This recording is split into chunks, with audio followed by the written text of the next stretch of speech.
The world was appalled and sickened by the apparent execution of second U.S. journalist Steven Sotloff. In response to the killer's warning at the end of the Islamic State video for other nations who've joined the U.S. action to back off, Prime Minister Tony Abbott said he wouldn't rule out direct military participation in airstrikes against the insurgents. About the impacts of such decisions on our communities who come from Iraq and Syria and the threats posed to Australia from homegrown terrorists and how police will deal with such issues. An interview is lined up for us today. I have on the line from Fairfield Area Command, New South Wales Police Force Superintendent Peter Lennon. Good morning. Good morning, Suzanne. How are you? Very good, thank you. I would like to ask you, first of all, for people who are listening to us at the moment, as you know, we are puzzled. We have reportedly 60 people fighting in Iraq and Syria.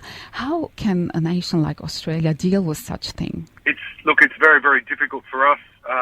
We're having a lot of meetings with state government and federal government officials trying to work out a way that we can talk better with our community so that people can understand exactly what is wrong overseas and to try to stop this radicalisation.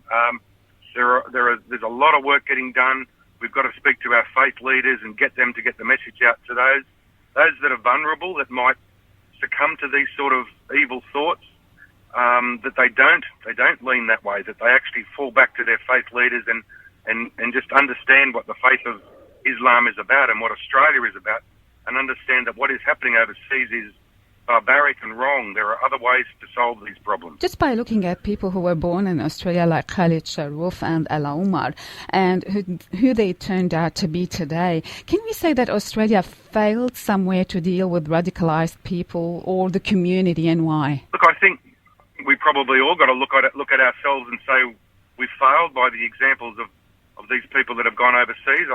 I think we all haven't gone and given them enough support and recognised that they were looking for something deeper in their religion and have gone the way that they've gone. I think we've all got to look at ourselves. We've got to talk with our faith leaders and all of our community to make sure that everyone understands fully what they should be doing for the sake of the community and for the sake of Australia. What is look, police? I fully understand the cultural background, but they also must understand the true meaning of their religion and not get sidetracked. Yeah. What is police doing to prevent people being radicalised? There is a lot being done by the police. I'm actually on my way to a meeting now with the executive to talk about more that we can do with the community. We meet regularly with the community. Once a week we get together with our religious leaders in the southwest of Sydney, especially where I am at Fairfield, and I know Bankstown and Campsie also do the same thing in Flemington. Look, we've just got to get out more with our community, and we've got to get our community to look to see if there's anybody that may be susceptible to be radicalised, and for them to have enough conscience and responsibility to go to their faith leaders and say, look, I think there is a problem with this person, with that person, and we've all got to work together to... Like some communities or some people, they can't find a good job, or they think that their community is poor. They might think that there's a plot against them. How would you comment on that? There's no plot against anybody. Everyone in Australia is just trying to live a safe life, just trying to protect their family, get a job. If people see other people that have got too much free time, that are looking for a cause, they should be talking, as I say, to their faith leaders, to their community leaders, to go and make sure that we take care of each other and we live a good and religious life, a safe life in New South Wales and Australia. Do you believe police should be given more powers to counter terrorism? No, look, I think the powers that are there are sufficient at the moment, and we don't want to go and use the powers. We're just part of the community. The only time we have to go and use our powers is if something is really wrong and against the law. So we would prefer to just to be part of the community. The theme that we've got in Southwest Sydney is that we are you. We're just part of the community. We live here, we work here, we take care of our families here. All of the commands across Southwest Sydney that I've mentioned, Bankstown, Campsie, Flemington, Fairfield, we've all got representatives of our community. I've got Arabic officers, I've got Vietnamese officers, I've got Assyrian officers, I've got an officer from South Sudan. We are just part of the community. So, look, we what about Iraq and Syria? Your area is full of Iraqis. Yes, it is. Yes. and as I say, I've got Arabic, I've got Iraqi officers, Fair I've enough. got Syrian-speaking officers. So we're always out there. I was on an Assyrian program on Monday night, Tuesday night, Yes. talking about these issues, and that's what we've got to keep doing is keep talking about these things. I can feel there's a lot of tension out in the community, but we've all got to just keep talking and not fall for the trap of becoming violent. I'm sure you're doing a wonderful job. How is it the community in Fairfield particularly reacting to the threats? They are very, very worried. I've been talking to a lot of them. They've even got friends and relatives that have been injured or killed in Iraq, which is very, very sad. So we've just got to keep talking to them. They're frustrated that they're trying to get their message through to the government, state government and federal government. I know that representatives of the Assyrian community, for instance, were down in Canberra on Monday night. So there's a lot of representations being made. That's what we've got to do. That's the best way for us to change things, to pass our message on to state and federal government, and then get the word overseas that we do not approve, we do not stand for what they're doing. For people in your area from Iraq and Syria particularly and want to travel to their countries, what is your advice to them? Our advice is not to travel over there if they're going to succumb to these sort of radical Islamic beliefs.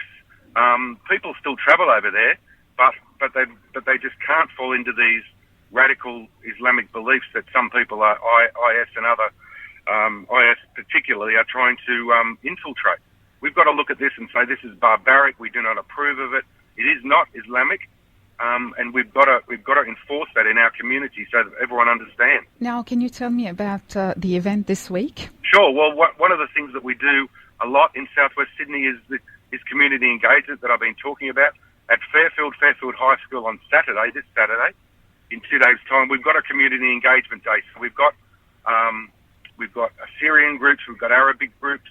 New South Wales Police will be there. There'll be a helicopter, boats, our police dogs, for people to come along, say hello, talk about what's going on overseas, talk about what happens in New South Wales, and understand what the police can do and how we're just part of this society. We're just human beings like everybody else. The ambulance service are going to be there. Fire and rescue are going to be there. So if anyone's looking for work or if they want to learn new skills, TAFE are going to be there. So they can go and give new information on skills and careers to people. It's a good day to come along and say hello to everybody. And if people want to learn new skills and learn new careers and meet the law enforcement and the state emergency services that assist our society, we're all there on Saturday. It starts at 10 a.m. at Fairfield High School. There's plenty of parking. It's all free, so come along and say hello. So this is Police Open Day. It's a police open day, but we've extended it so that the fire brigade are there, the ambulance service are there, the Australian Defence Force are going to be there.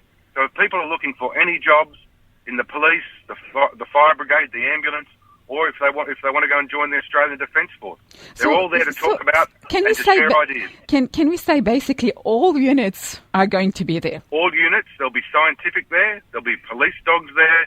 There'll be people from the diving unit that go into the water and retrieve things. There'll be a helicopter there for people to stand around. You can't take rides on the helicopter, Suzanne. Yep. But you can certainly sit in it and take photos. Are we allowed to do so? If so, I'm coming. Yes. I'll be there. You can sit in the helicopter and get photographs taken, but you're not allowed to turn the key. I love that. I love that. And I'm sure a lot of kids love that. It's a really good day. The kids have great fun. And for the younger ones that are just leaving school, that are looking for a career, they can talk to police about what it's like, but also the fire brigade, the ambulance service. We're all there, and TAFE will be there to talk to them about what sort of courses they should undertake. We're there to teach our young ones and to show the parents and the children what the police and emergency services are about. And it's going to be a really good day. Yeah, I heard also counter-terrorism and special tactics unit will be there. Counter-terrorism will be there. Yep. Particularly they've got a community contacts unit, and that's the meeting that I'm going to now. And we talk about ways to get in further into the community. I know around Fairfield there are actually representatives of the old villages in Iraq, and we're actually at a stage now where we're getting the village members from Iraq, we're getting them together over here in Fairfield to talk to them about things that are going on. So that's how deep we want to get into our communities. And the community contact unit of counter-terrorism will be there to talk to people. And if anyone's got any confidential information that they want to give us, or just take our phone number and you can give us a buzz and we can take action confidentially on things that concern our community. Is there any phone number you can give us at the moment for people who are listening to us at this moment? Well, I can go and give you two phone numbers. The phone number for Fairfield Police, and we're more than happy to take messages and we can pass it to anybody that you wish, is 972 88 399. Now that's the switch number, but we can put you through to any other police station across New South Wales if you want, 972 88 399. Now we've also got a confidential information number, which is 972 88 444. Now that just goes to a message bank, and you can say, I want to talk about something that's happening at 40 Smart Street.